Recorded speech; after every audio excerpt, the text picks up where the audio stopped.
뇌를 속여 인생을 바꾸라라는 제목으로 하나님의 말씀을 받도록 하겠습니다.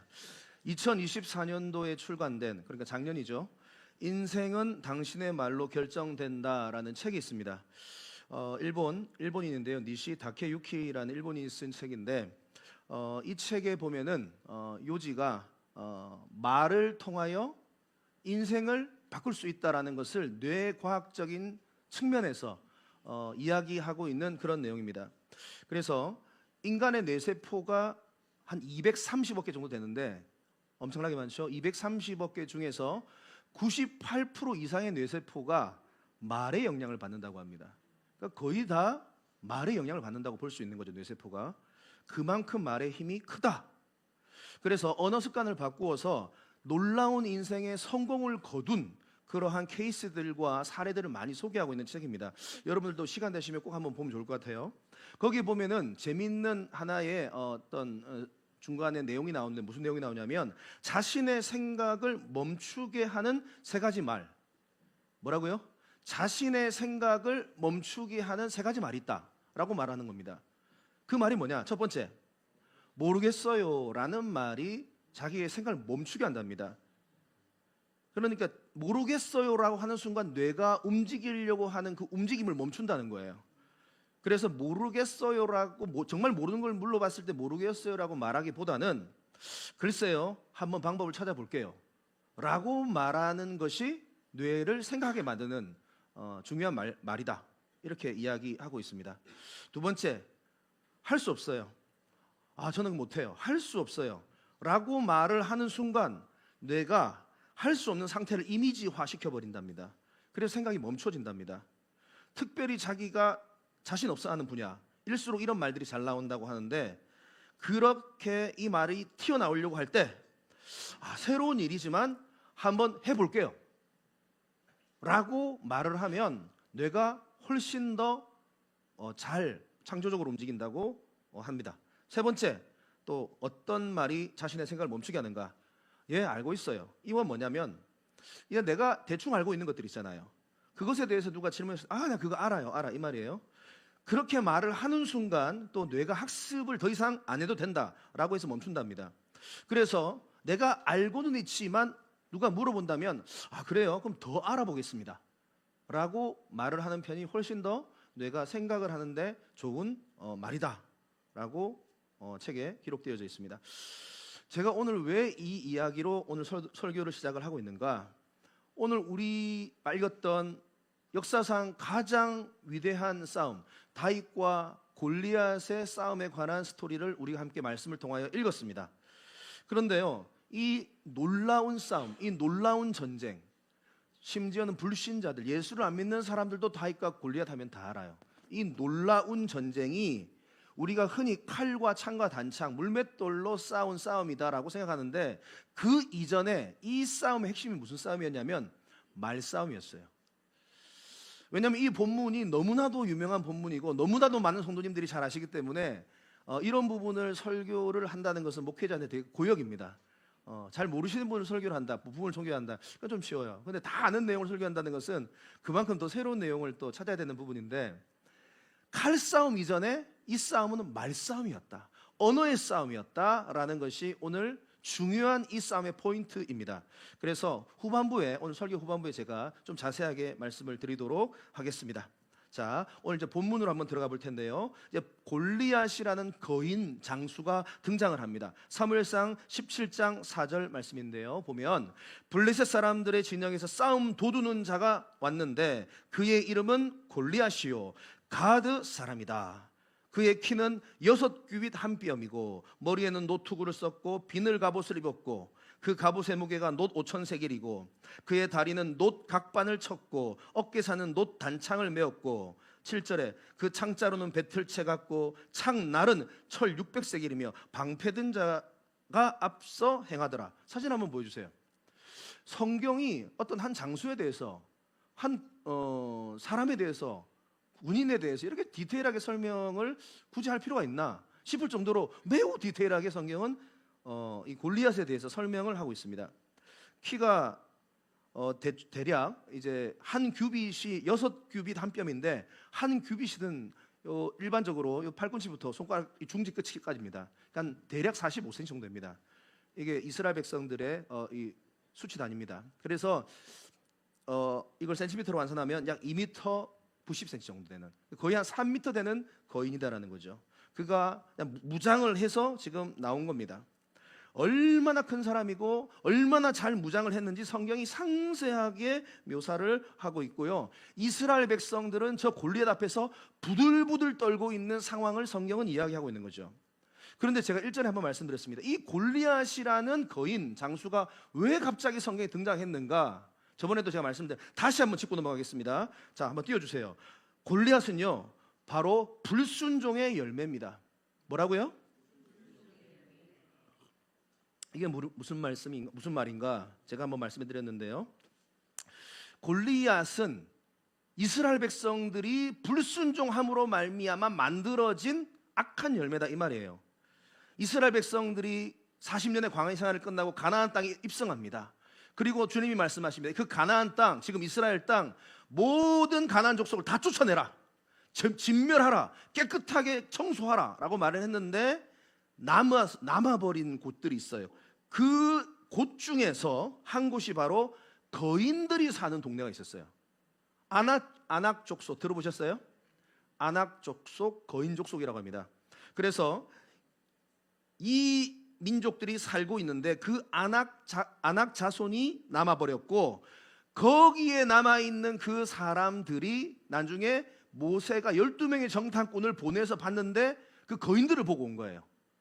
그러니까 너무나 키가 크고 장대하고 그들이 먹는 포도송이를 보니까 거의 어린아이만큼의 큰 포도송이를 매는 모습들을 보고 기겁을 하게 된 겁니다. 결국은 하나님께서 다 진멸하라고 했는데 진멸하지 않았던 그 이유 때문에, 자, 여호수아 11장 22절에 보면 이스라엘 자손의 땅에는 아낙 사람들이 하나도 남지 아니하였는데 가사와 가드와 아스도제는 남아버린 거예요. 이 세 곳을 남겨버린 겁니다. 이 지역이 어디냐? 블레셋에요. 다음 사진 한번 보여주세요. 저기 빨간색 세 군데 표시되어 있는 곳 있죠? 저기가 가사, 가드, 아스도시입니다. 그러니까 저 가드가 보이십니까? 가드? 잘 안 보시면 좀 이렇게 저 방송실에 이렇게 가드, 저 중간부, 그렇죠? 가드, 저기가 가드입니다. 저 가드 출신이 바로 골리앗입니다. 그리고 가사, 저 밑에 보면 가자지구 있죠? 가사, 거기에서 나온 인물이 바로 들릴라라는 여자, 바로 삼손을 무너뜨린 여자가 바로 저 지역 출신이고, 그 다음에 저 위에 에크론, 저 지역에 바로 하나님의 법궤가 빼앗겨서 머물렀던 곳이 바로 저 지역입니다. 그러니까 분명히 하나님께서 다 정리하라고 말씀하셨는데 정리하지 않고 남겨놨다가 나중에 불순종의 열매가 맺어진 것입니다. 사랑하는 성도 여러분, 주님이 우리에게 말씀하시면요, 부분적인 순종, 일부의 순종이 아니라 온전한 순종을 원하시는 줄을 믿습니다. 그래서 가만히 생각해 보십시오. 지금 내 인생 가운데서 골리앗과 같은 큰 문제들이 있다. 물론 전부라고 할 수 없지만 이 골리앗 같은 문제들이 혹시나 내가 예전에 하나님의 말씀에 불순종했기 때문에 만들어낸 불순종의 열매는 아닌지 한번 곰곰이 생각해 보시고 기도해 보시기 바랍니다. 있을 수 있습니다. 그래서 오늘 이 시간 여러분들이 기도하는 가운데 하나님, 내가 정리할 것들이 있으면 정리하게 하시고 회개할 것들이 있으면 회개하게 하시고 잘라낼 것들이 있으면 잘라내게 해 주시옵소서. 온전한 순종의 자세 되게 하여 주시옵소서. 골리앗은 이스라엘 백성들의 불순종의 열매입니다. 그래서 골리앗의 크기를 보고 이스라엘 백성들이 부들부들 떨고 있는 겁니다. 자업자득이죠. 그런데 하나님께서 이스라엘 백성들에게 뭐라고 말씀하시냐? 골리앗의 용모와 신장을 보지 마라고 말씀하고 있습니다. 이것을 많이 봤죠. 용모와 신장을 보지 말라. 이거 사실은 16장에 있는 말씀이에요.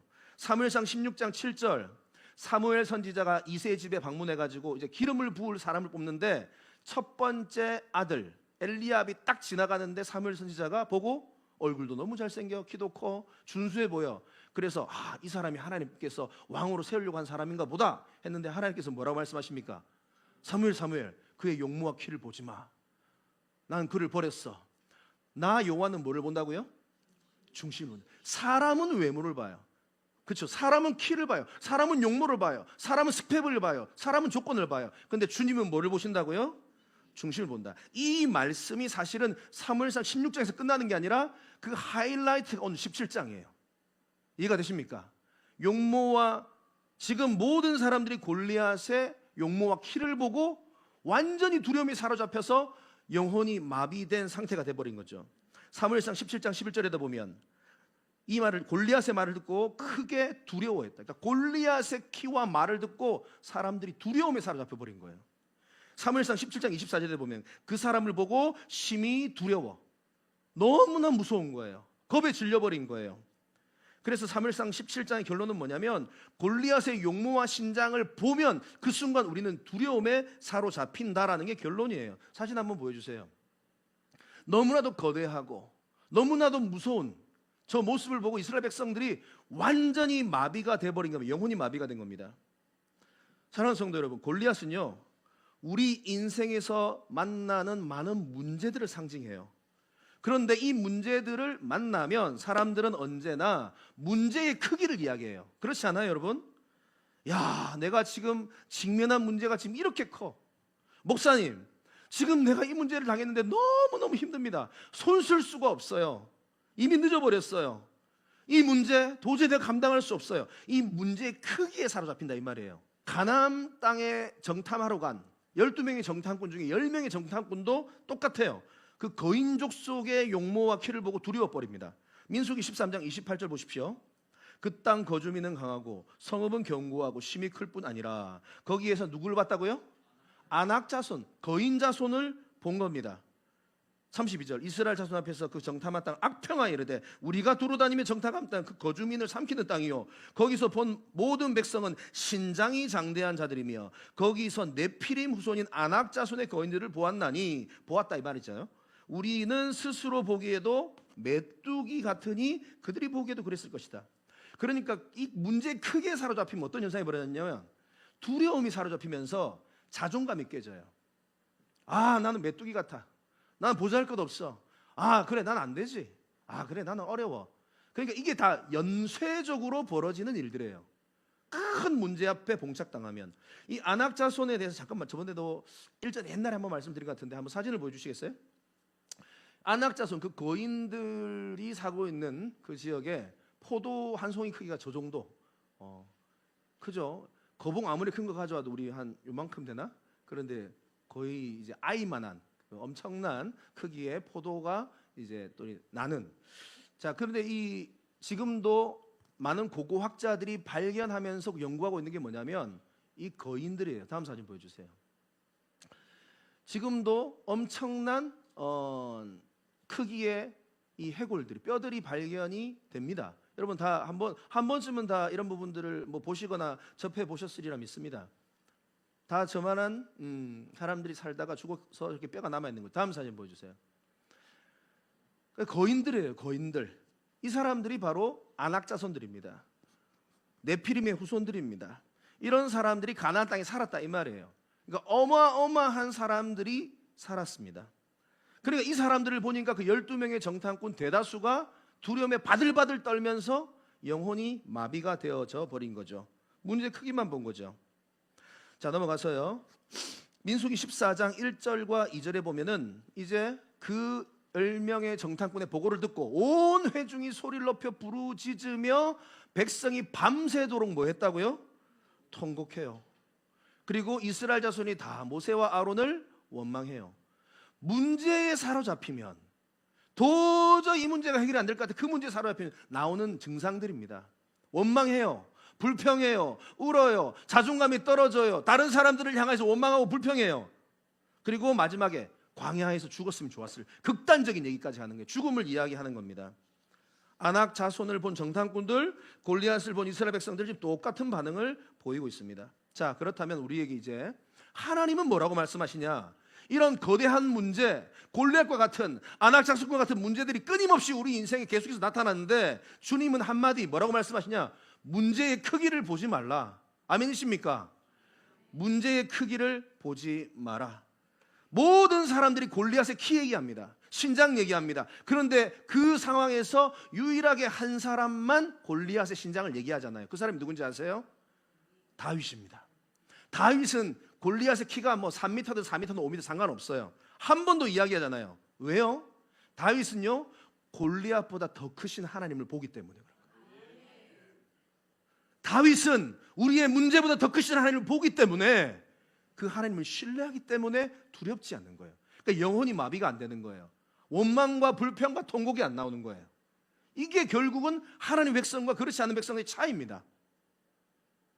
민수기 14장에도 보면 이런 사람 두 사람 나왔죠. 12명의 정탐꾼 중에 10명은 전부 다 우리 죽었다, 메뚜기다, 우리는 끝났다. 근데 오직 여호수아와 갈렙만 믿음의 고백을 해버립니다.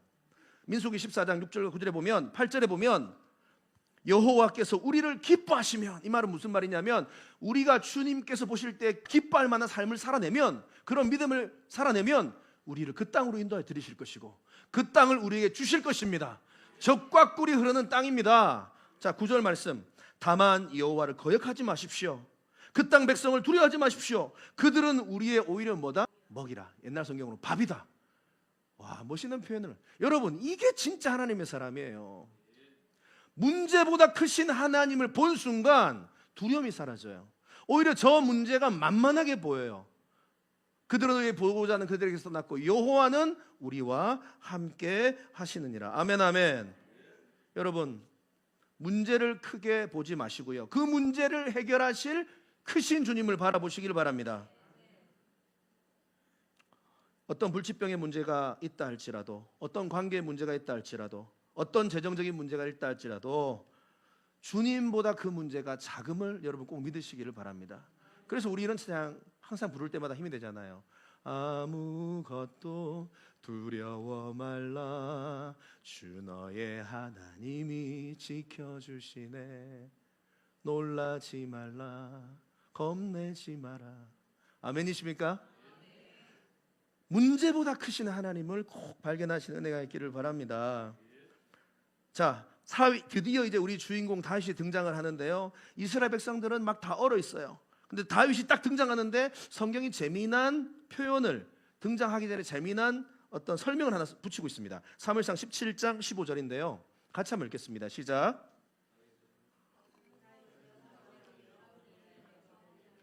그의 아버지의 양을 칠 때에 그 블레셋 사람이 40일을 조석으로 나와서 몸을 나타내.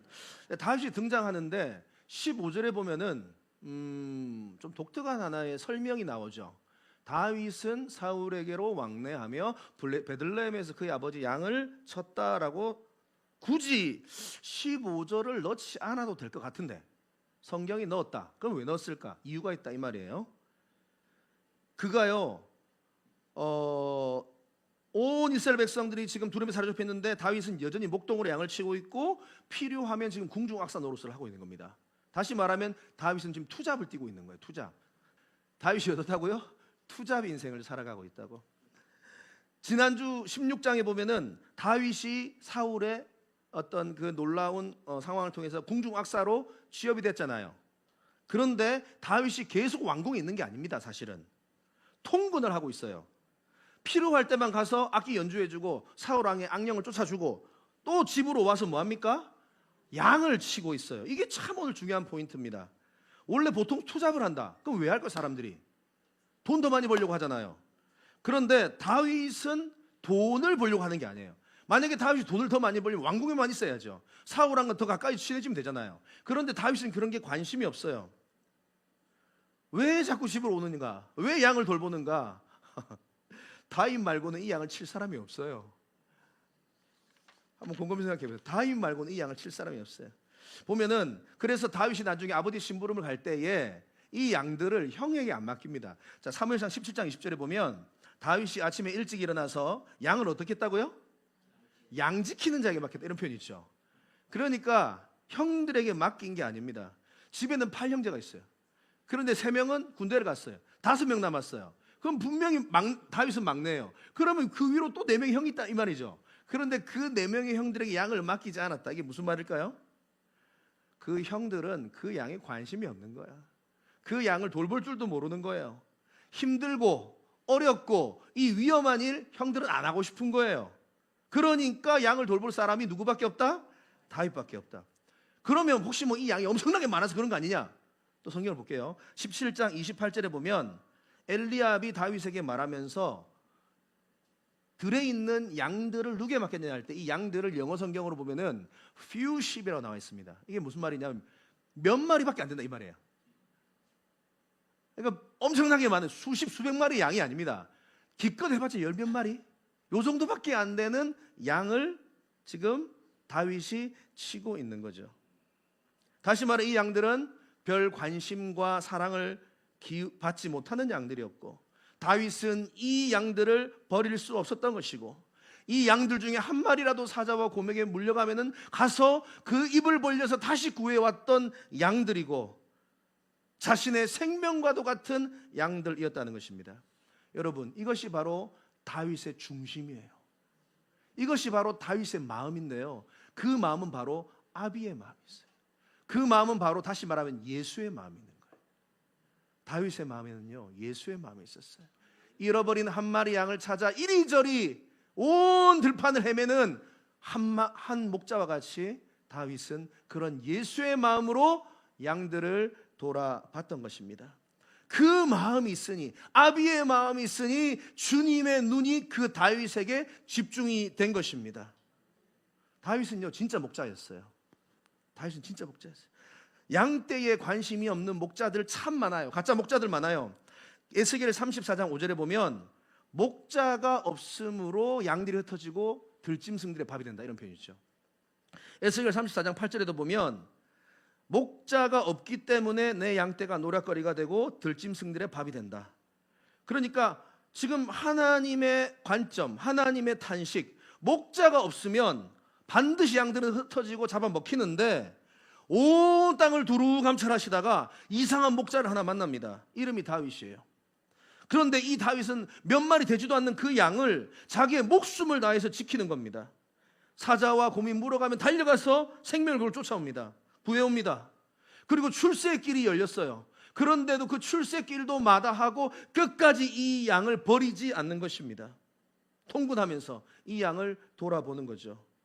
그 모습을 보고 하나님께서 다윗을 이스라엘 왕으로 삼으신 겁니다. 여러분 꼭 기억하세요. 하나님은 이런 관점에서 사람을 보시는 분이에요. 지금 출세의 길이 열렸고 이 귀찮고 힘들고 어려운 일 내려놓고 포기할 수 있지만 하나님의 마음이 있었기 때문에, 예수의 마음이 있었기 때문에 그렇게 주님 앞에 인정을 받은 겁니다. 에스겔 34장 23절, 내가 한 목자를 그들 위에 세워 먹이게 하리니 그는 내 종 다윗이라. 그가 그들을 먹이고 그들은 그들의 목자가 될 것이다. 사랑하는 성도 여러분, 제가 계속해서 강조합니다. 아무도 알아주지 않는 그곳에서요, 아무도 인정해주지 않는 그 일요, 외로운 그곳에서 하는 그 일요, 그곳에서 하는 그 일 가운데서도 여러분들이 정성을 다하고 충성을 다하고 아비의 마음으로 그 일을, 그 영혼을 돌아볼 때에 하나님은 너무너무 기뻐하시고 여러분들의 더 큰 일을, 더 큰 사명을 맡기실 줄을 믿습니다. 이게 하나님의 일하시는 방식이에요. 사람 바라보고 일하지 마세요. 사람의 인정 구하지 마세요. 너무 출세에 여러분의 삶을 맞추지 마세요. 하나님이 오늘 내 삶 가운데 맡기신 이 일 가운데서 우리는 온전히 충성을 다해야 될 줄을 믿습니다. 반대의 모습을 볼게요. 형들은 그러지 않았어요. 사무엘상 17장 13절에 보면 그 장성한 세 아들은 어디를 따라갔다고요? 사울을 따라 싸움에 나갔다 이런 표현이죠. 그러니까 이게 그냥 어떠한 행위적인 모습이 아니에요. 그들의 중심을 말하는 거예요. 형들은 출세하기 위해서, 자신들의 이름을 높이기 위해서 사울의 길을 따라갔다 이 말이에요. 늘 이 다윗의 형들은 사람에게 인정받으려고 하는 거예요. 사람의 기쁨이 되려고 하는 거예요. 결국 하나님께 버림받습니다. 그런데 다윗은 사람을 기쁘게 하는 자가 아니에요. 하나님을 기쁘게 하는 자입니다. 하나님이 어떻게 무엇을 하면 기뻐하실까? 하나님 나에게 무엇을 원하실까? 항상 다윗은 그 중심이 하나님이에요. 하나님. 마태복음 25장 21절 같이 읽겠습니다. 시작. 그 주인이 이르되 잘하였도다 착하고 충성된 종아, 네가 작은 일에 충성하였음에 내가 많은 것을 내게 맡기리니. 분명히 주님은요, 여러분들을 쓰시기 전에, 놀랍게 쓰시기 전에 작은 일부터 맡깁니다. 사소한 일부터 맡깁니다. 작고 연약한 한 영혼부터 맡깁니다. 그럴 때 여러분 어떻게 하냐? 그때 주님은 그것이 중요한 거예요. 너 이 작은 일, 이 한 사람 어떡할래? 내 생명을 다해서, 정성을 다해서, 충성을 다해서 그 영혼을 돌아보고 그 일을 한다면 주님은 반드시 더 큰 일을 맡기시는 분이신 줄 믿으시길 바랍니다. 자, 넘어가서요. 골리앗은 지금 이스라엘 백성들에게 등장하자마자 엄청난 위기로 왔죠. 그런데 다윗에게는 위기가 아니었습니다. 뭐였냐면 축복이었어요. 축복의 기회였어요. 모든 사람들이 지금 두려움 가운데서 지금 위기 가운데 벌벌 떨고 있습니다.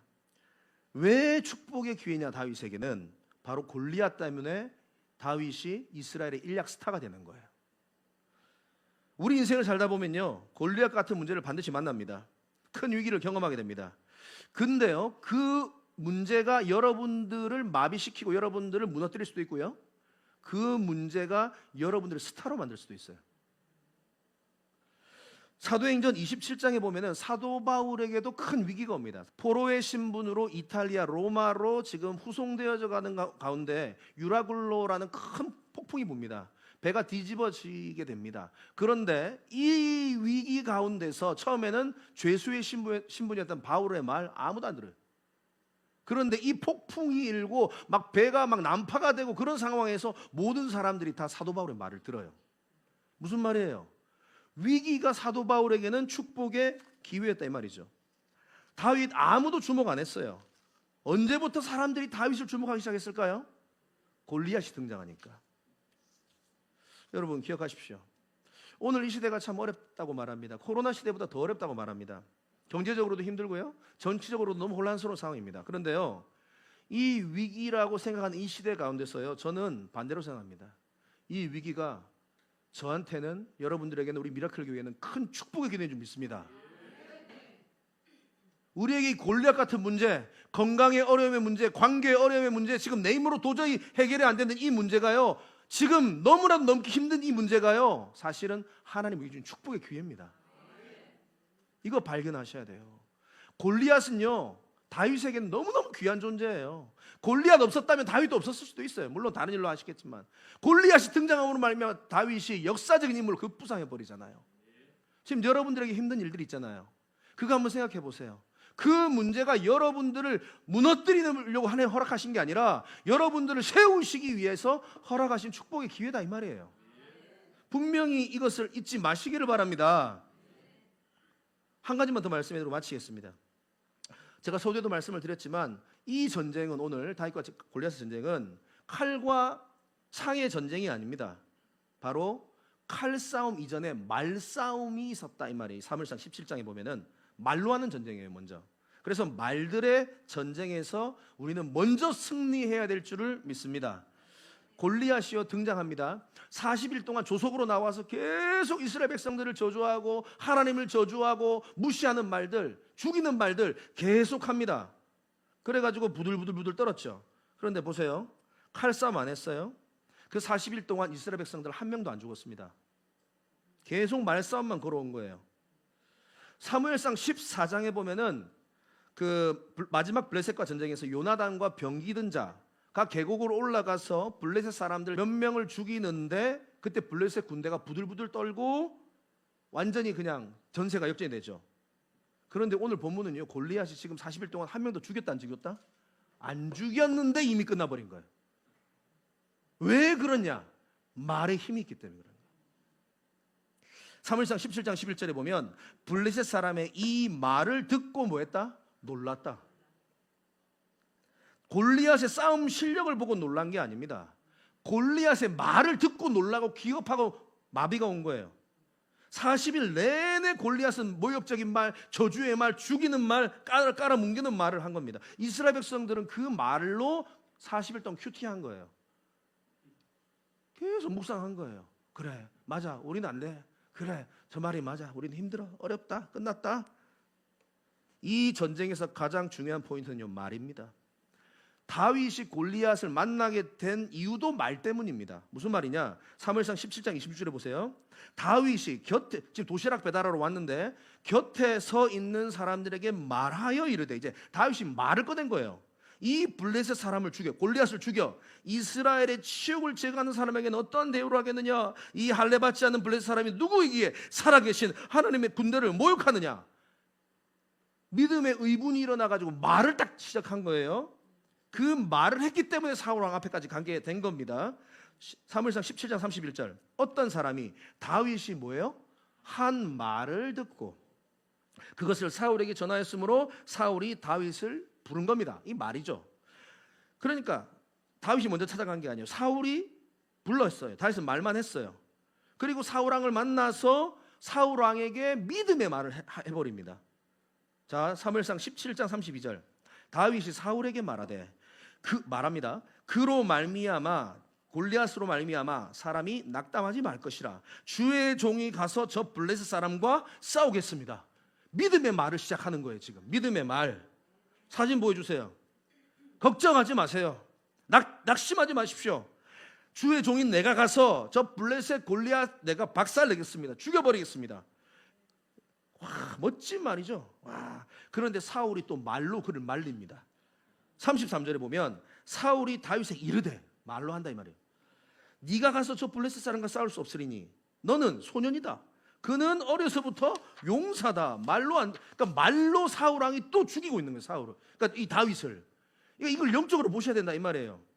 다윗을 주저앉히고 있는 거예요. 자꾸 사울 왕도 이렇게 도와줘도 못할 안 될 판에 지금.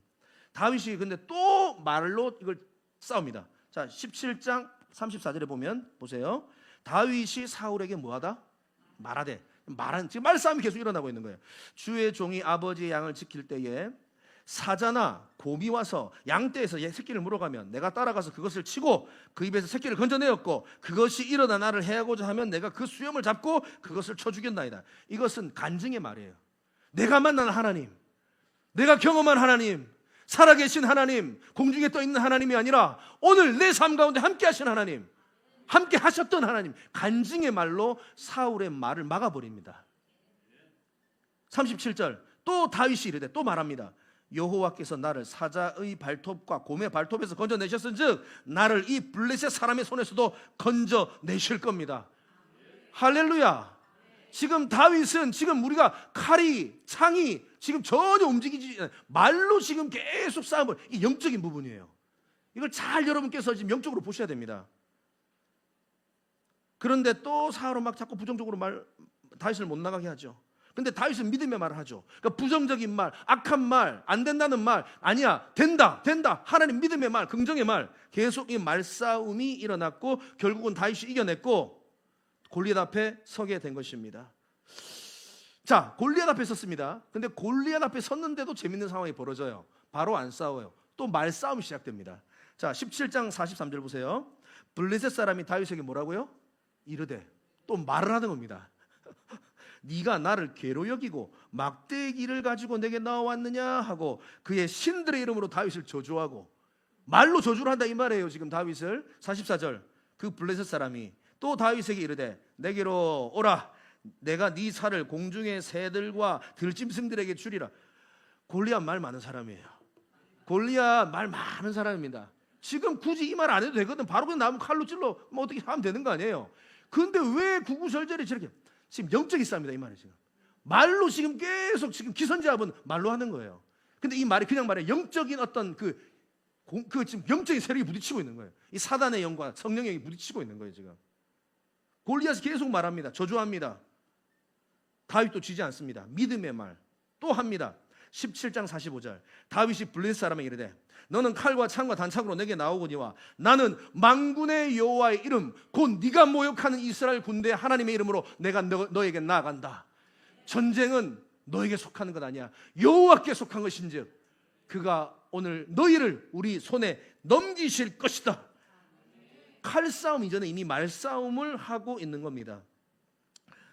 사실은 지금 뭐 엘리압 형도 마찬가지입니다. 오늘 다 설명 안 드리겠지만 도시락 가지고 갔더니 엘리압이 자꾸 이상한 말합니다.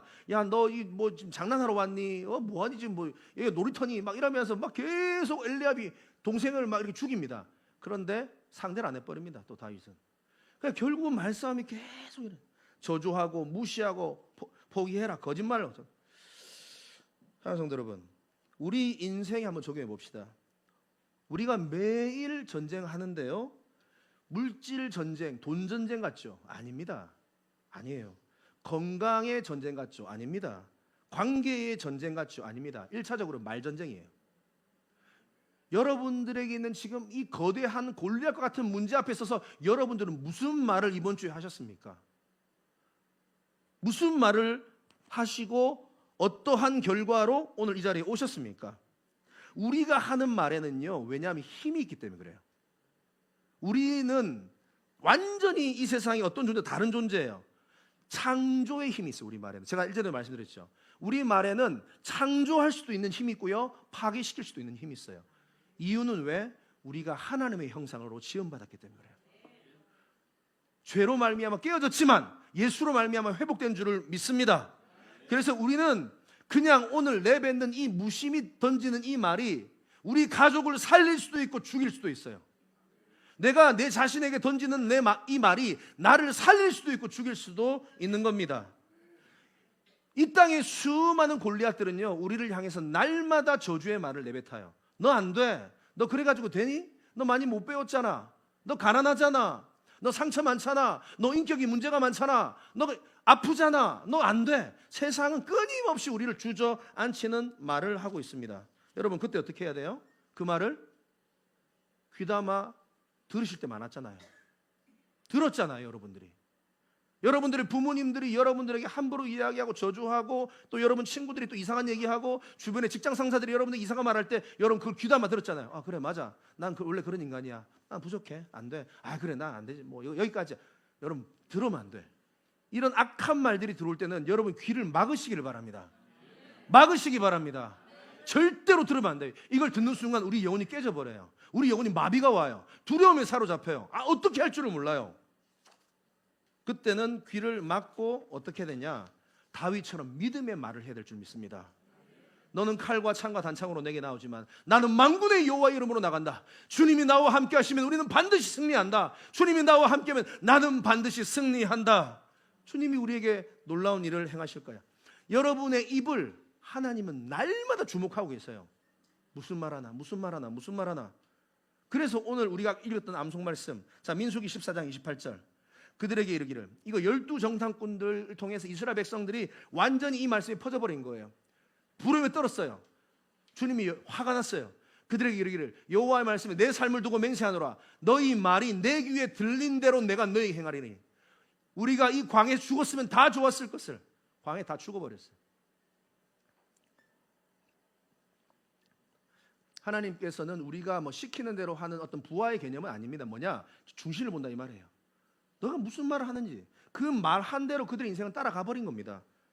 여러분, 그 말이, 여러분이 하는 말이 곧 여러분입니다. 여러분, 이번 주에 무슨 말씀을 하고 누구에게 무슨 말을 하며 살아왔는가 한번 곰곰이 돌아보십시오. 그래서 아까 서두에 말씀드린 겁니까? 뇌과학자들도요, 이 사실을 발견한 거예요.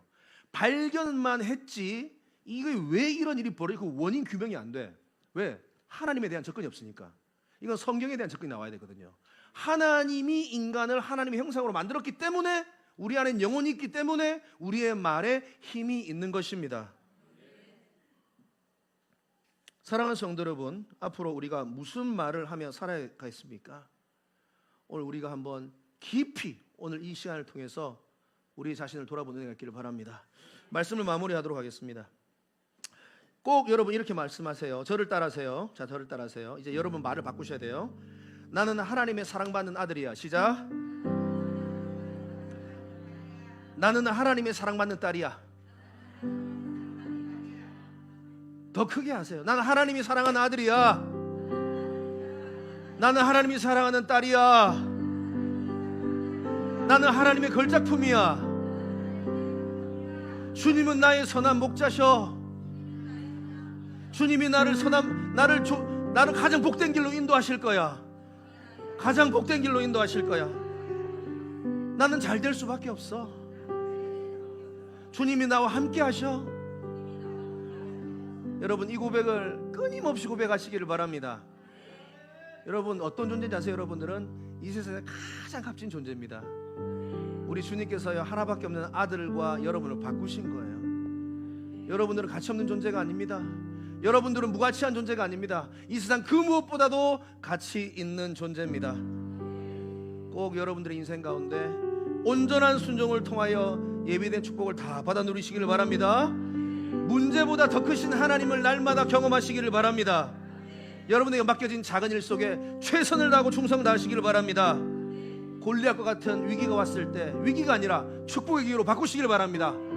생명의 말, 축복의 말을 통해 여러분 인생을 변화시키는 저와 여러분 되시기를 주님의 이름으로 축복합니다.